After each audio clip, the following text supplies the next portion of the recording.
我们在高明天，自由，要自由，要自由，要自由，要自由，人人自由，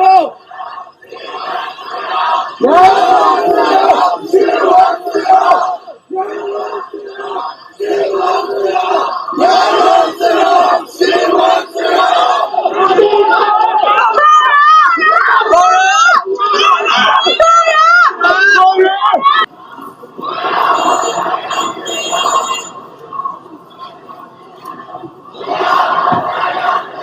共产党下台！共产党下台！习近平下台！习近平下台！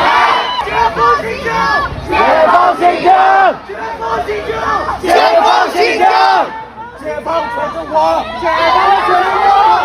解放全中国！解放全中国！ We're seeing the Chinese people stand up against the draconian approach of the Communist Party of China, and concerned not only about the COVID policies, but also about the censorship. So, as I've said, my beef is not with the Chinese people. I think the Chinese people are expressing their desire to have more freedom and less censorship in their own country, and I stand with them. And our message to peaceful protesters around the world is the same and consistent. People should be allowed the right to assemble and to peacefully protest policies or laws or dictates that they take issue with. The statement you issued, or that was issued earlier today, didn't include any explicit calls for China to stop detaining and harming protesters and journalists.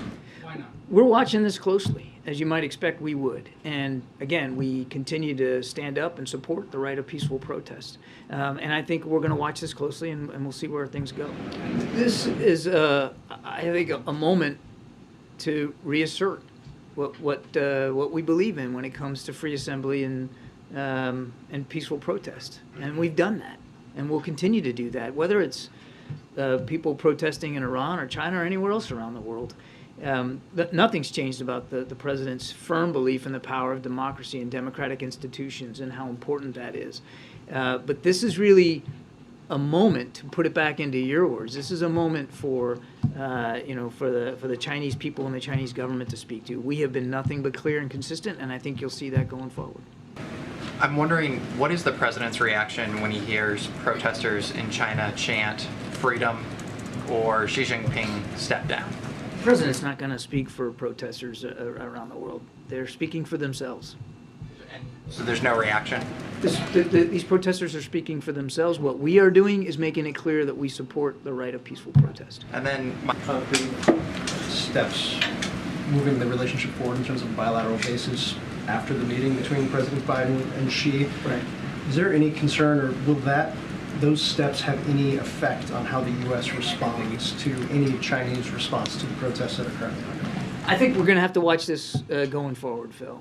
What I can tell you is, as you and I are talking today, there's been no change to our desire to continue to see these channels of communication stay open. And we were heartened coming away from the G20 that both leaders were able to agree on getting some of these working level discussions back open. And so we're still in that mode, Phil, where we want to continue to get those discussions back up in play. And as for whether or not there'll be an impact from the protests, we're just going to have to, I think we're just, as I said, we're going to watch this and see where it goes.